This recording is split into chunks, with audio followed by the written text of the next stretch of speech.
And the first of these, I will tell you, is the photoelectric effect. In photoelectric effect, what happens? That when you expose the metal surface with electromagnetic radiation, the electron is ejected. This is called photoelectric effect, and the ejected electron has certain kinetic energy. The things were known, but what happened is that there were different experimental observations related to photoelectric effect which could not be explained in classical mechanics. And that is, one of this is that the moment the metal surface is irradiated with the electromagnetic radiations, electron is ejected. According to classical theory, there should have been a time lag between the exposure of metal surface and the ejection of electron, because in classical mechanics energy is proportional to intensity. So gradually when the radiation will fall, it will attain particular energy and then electrons will be ejected out. But this doesn't happen in case of the experimental observation is that the emission is instantaneous. So classical mechanics could not explain this one. Then kinetic energy of the emitted electron was proportional to frequency, and that was also unexplained in the classical mechanics, because I said you kinetic energy should have been proportional to intensity, but it is not so. So these two observations, instantaneous emission and the kinetic energy being proportional to frequency, was unexplained in classical mechanics. Okay. Then the number of emitted electrons is proportional to intensity of the radiation. These are the experimental observations of the photoelectric effect. And another important observation was that all radiations, when a metal doesn't emit electron with all radiations, it does have a threshold frequency below which if you irradiate the metal for a very long time, it will not emit electron. But beyond threshold region, higher than the threshold frequency, if you expose the metal surface for a very small time, it will emit electron. So all metals have a threshold frequency above which radiation can lead to ejection of electron only. So the existence of threshold frequency, instantaneous emission of electron, and the proportionality of kinetic energy on frequency, all were unexplained in classical mechanics. So again, Einstein used the principles of quantization and the Planck's equation E is equal to h nu, and he said that it's very simple. You can say that h nu is equal to kinetic energy plus potential energy, and the kinetic energy of electron we can write as 1 by 2 mva square. So the potential energy is ionization energy of the electron. So if you sum these two together, it should be the frequency of the radiations with which you are exposing the metal surface. So h nu is the energy of radiation with which metal is exposed. 1 by 2 mva square is the energy of ejected electron, and ionization energy is the energy with which the electron is bound to the metal surface. Okay. So and then if you rearrange these equations, you can write this kinetic energy is equal to h nu minus h nu naught, and so this you can easily see that it is y is equal to mx plus c. So so you should get a straight line and whose slope will be equal to h. So kinetic energy versus frequency you can plot, and you can get a slope with which is equal to the Planck's constant. Okay. So this particular explanation of photoelectric effect became valid. Not only valid, even Einstein got the Nobel Prize for this particular application in 1905. Okay. So gradually we are moving onwards from 1900 to 1905. Then another observations was in classical mechanics. According to classical mechanics, if you have a monoatomic solids, then it will have only one translational degrees of freedom. It will not have vibrational degrees of freedom, it will not have rotational degrees of freedom. So the three translational degrees of freedom along x, y and z direction it will have.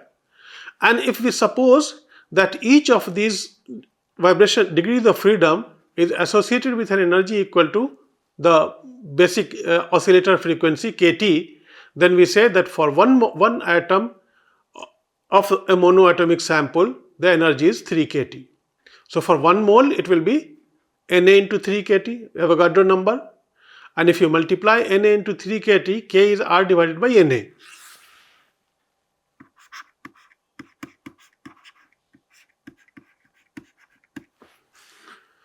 So what you get?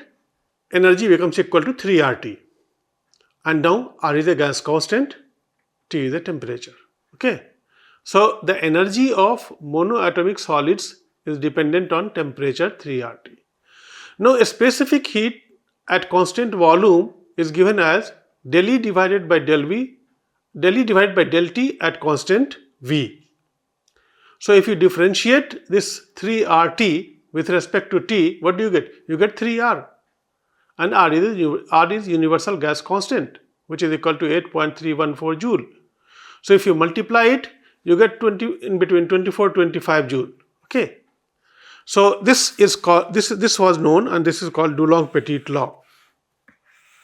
So what the classical mechanics tells you? Classical mechanics tells you that the heat capacity of at constant volume for all monoatomic solid should have a constant value of 25 joule per mole. But this is not true. Actually, the heat capacity of the monoatomic solids depends on temperature, and this is experimentally observed. So again, this observation, the dependence of heat capacity of monoatomic solids on temperature, was unexplained in classical mechanics. You can see, look at these curves, which tells you that at lower temperature, if you go for a lower temperature, there is a sharp decrease in heat capacity of monoatomic solids, but at higher temperature it becomes constant. Okay. So this was the experimental observation and unexplained in the classical mechanics. Again, Einstein used the quantization principles, and E is equal to h nu given by the Planck, and he said that energy, we can say, varies as in a unit of epsilon, and it varies in a discontinuous fashion. So we can write the energy is equal to n epsilon, where n is equal to integers, and so on. So the same way he said that oscillators which are there in monoatomic solids, which I said you have an energy equal to kT, should have the frequency also which is discontinuous, and nu becomes equal to n into nu naught. Okay.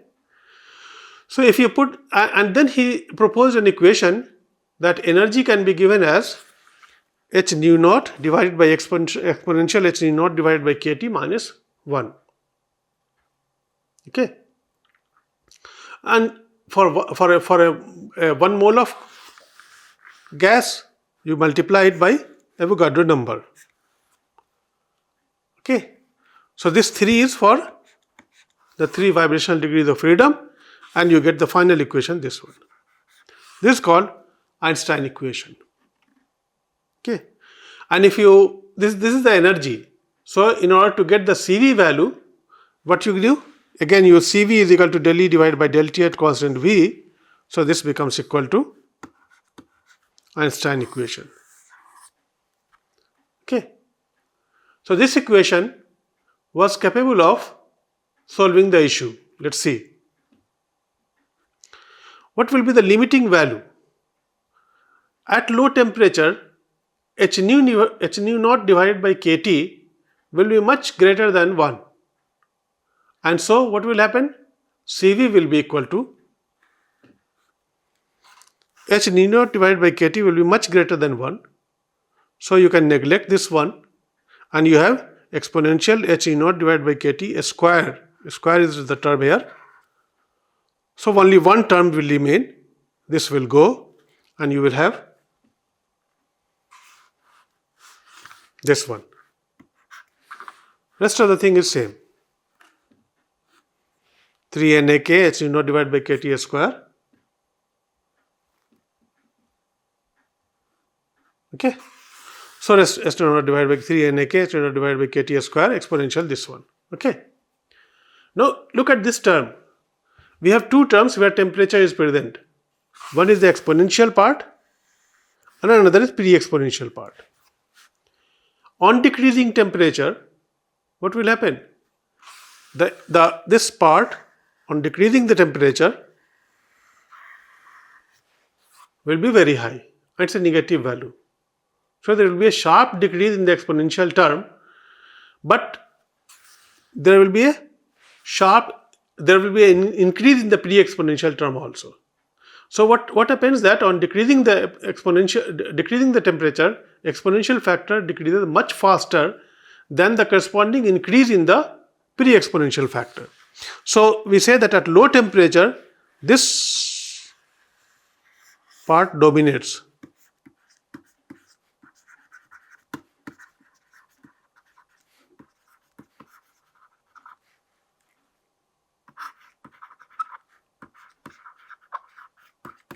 Dominates at low temperature. Okay, so is the observation that at low temperature there is a decrease in the CV value. Okay, consequently CV decreases with decreasing temperature. And at high temperature, what will happen? At high temperature, Hν divided by kT will be very small. Okay, because temperature is high. So Hν divided by kT will be very small. And if you do some assumptions,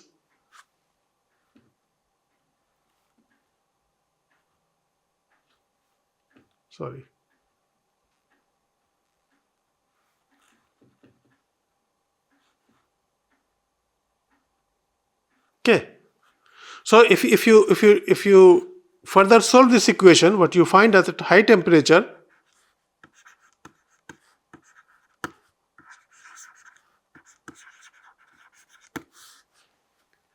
this will become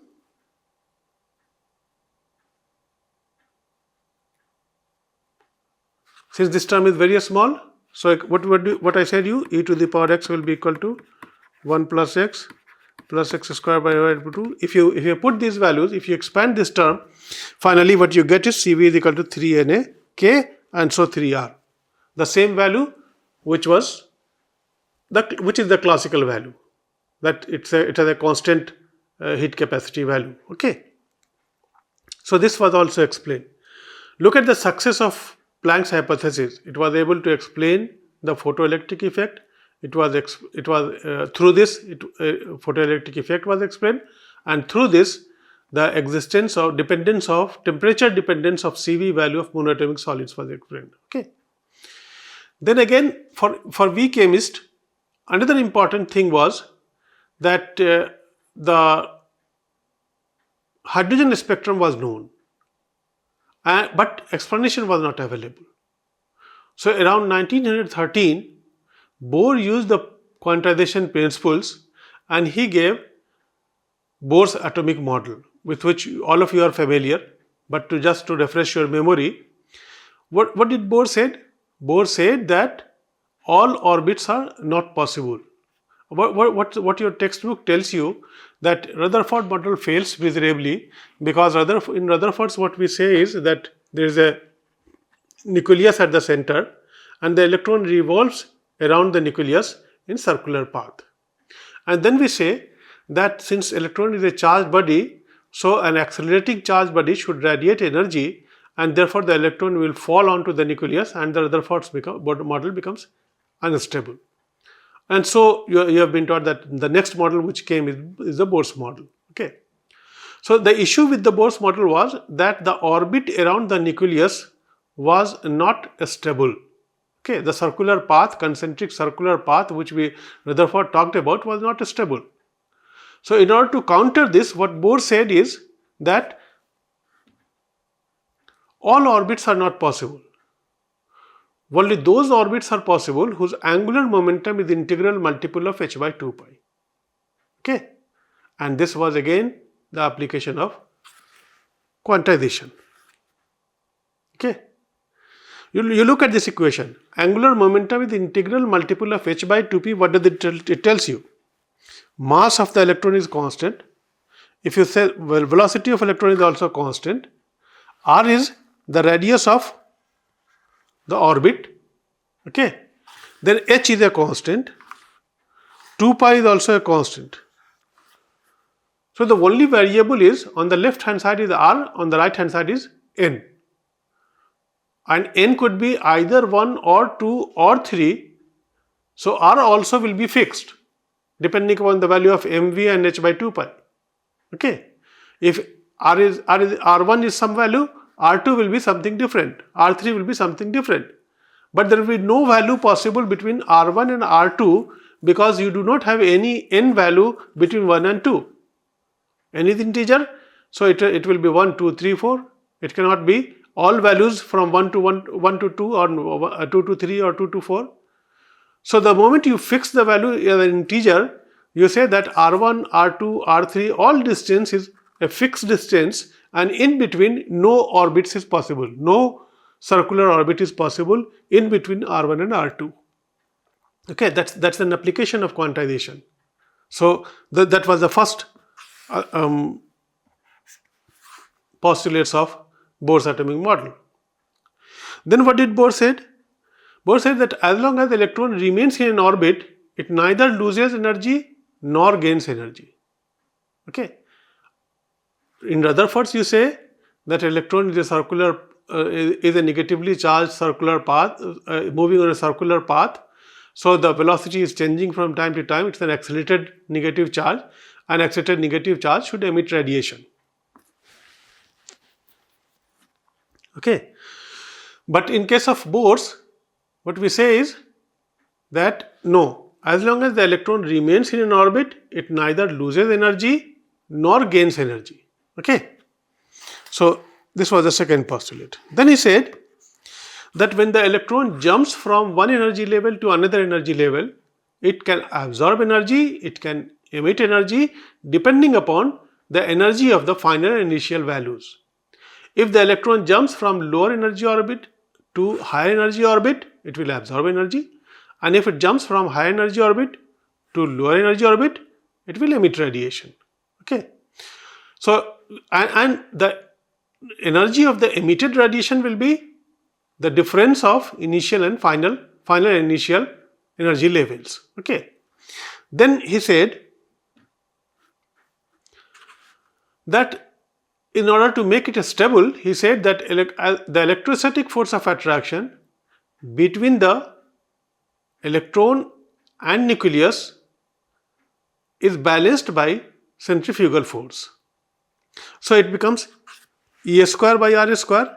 If E is the charge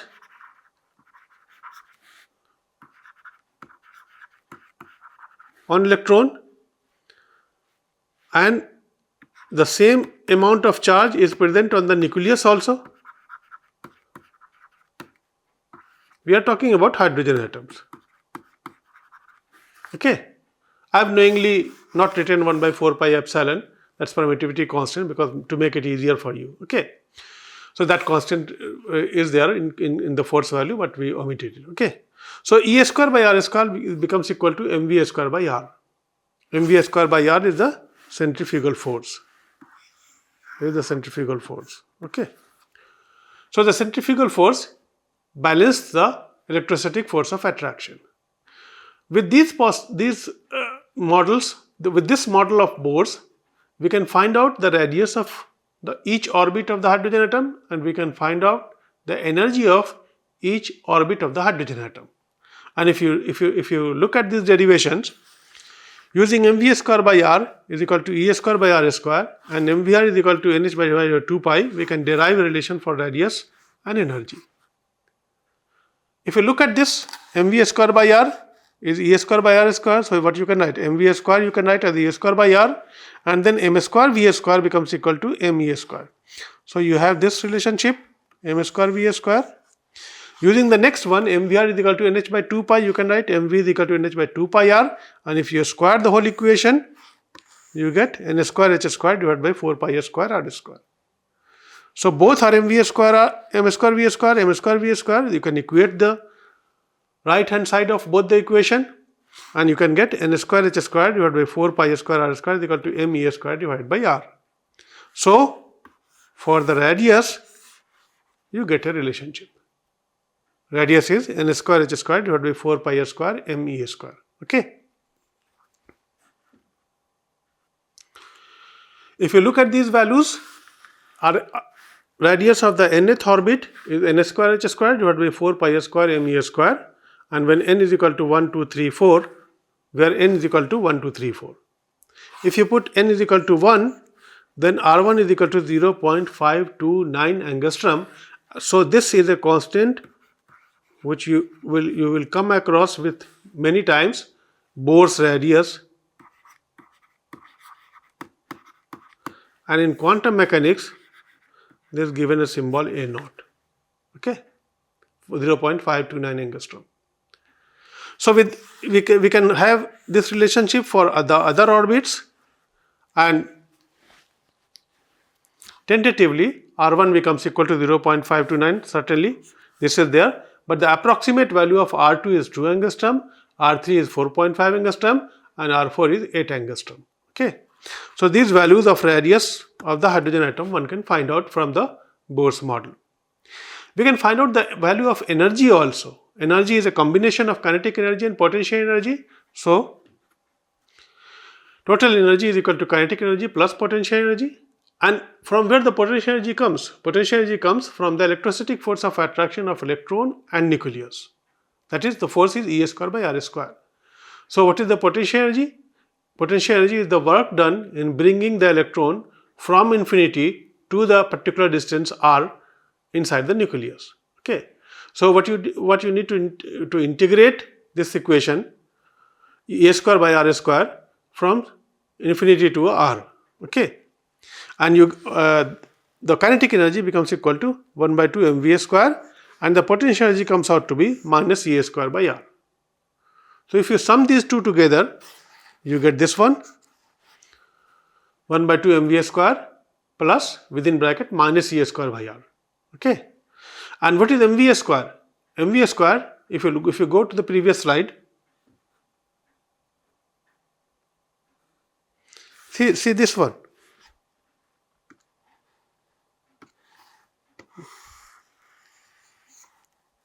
Sorry. mv square is E square by r.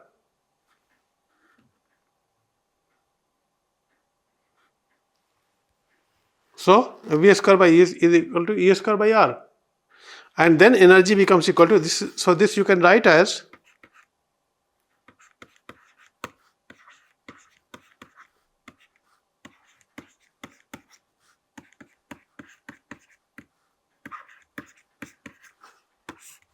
this, you get, okay, very easily. And now R value you already have.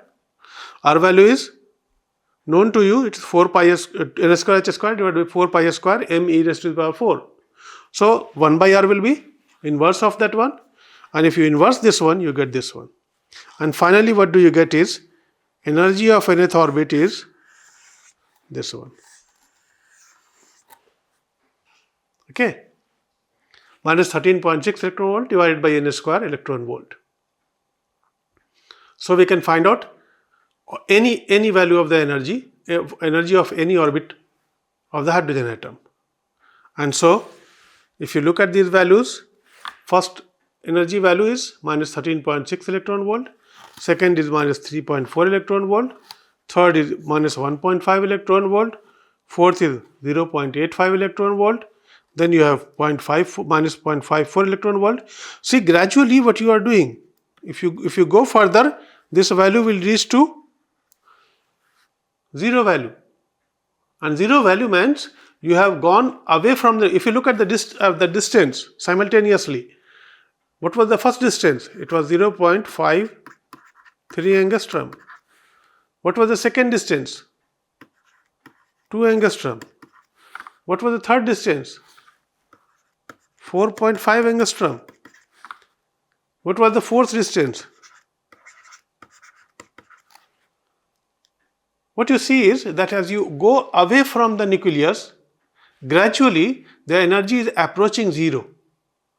So it approaches zero when the distance between the electron and the nucleus is so high, so that the electrostatic influence of the electron on the nucleus or that of nucleus on the electron becomes zero. No attraction between the two. And then electron is free to move out because there is no attraction. Okay, and energy becomes continuous.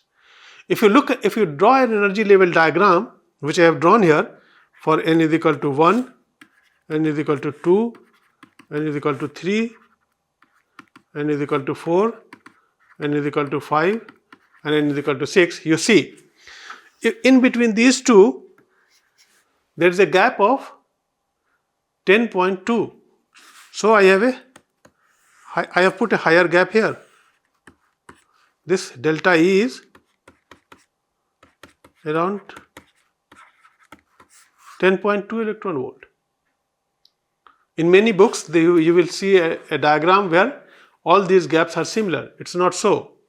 This gap it's not a quantitative drawing, so the gap is decreasing even then, qualitatively. The gap is decreasing, the gap is decreasing, the gap is decreasing. And finally what will happen? The gap will be so small that it will become continuous. Okay? And this will happen when energy becomes equal to zero. So as long as the electron is under the influence of nucleus, it is experiencing the electrostatic attraction, the energy is quantized. The moment that attraction vanishes, the energy becomes continuous. Okay? And for this reason, when the hydrogen spectrum was, and when do you get a spectrum? And a spectrum you get when the electron jumps from one energy level to another energy level. So if you look at this line of the Lyman series, the electron is jumping from all higher energy level to n is equal to 1. And each of these lines characterizes one of the electron jump from n is equal to n6 to n1, n5 to n1, n4 to n1, n3 to n1, n2 to n1. Okay.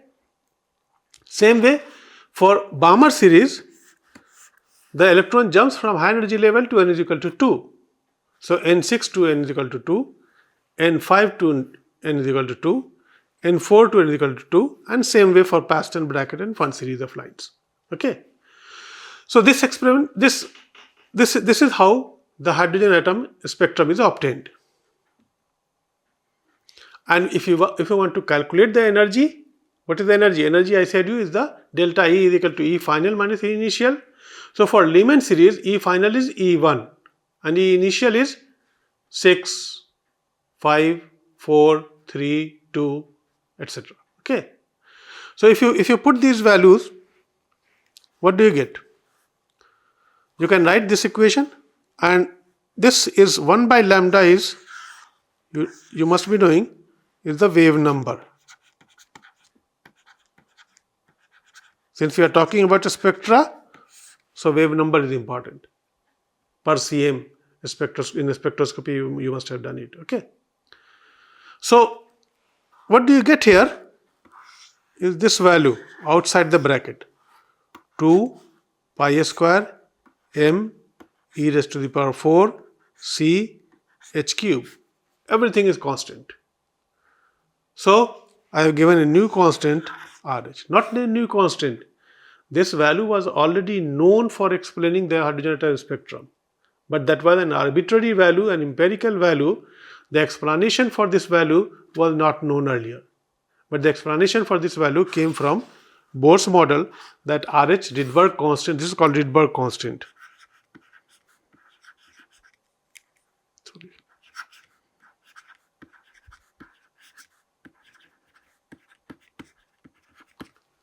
This Rydberg constant was already known, but the explanation for this, the theoretical basis of this constant was not known. It was an empirical constant obtained for explaining the hydrogen atom spectrum. But the moment Bohr used the quantization principle, gave his model, we got an explanation for the RH value. So if you look at all these lines, it's the similar lines.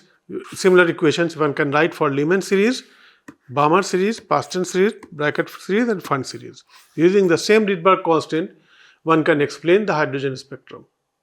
So the hydrogen atom spectra was also explained, presence of line spectra of hydrogen atom spectra was explained using the Bohr's model, and Bohr's model again used the quantization principles and E is equal to h nu given by the Plancks.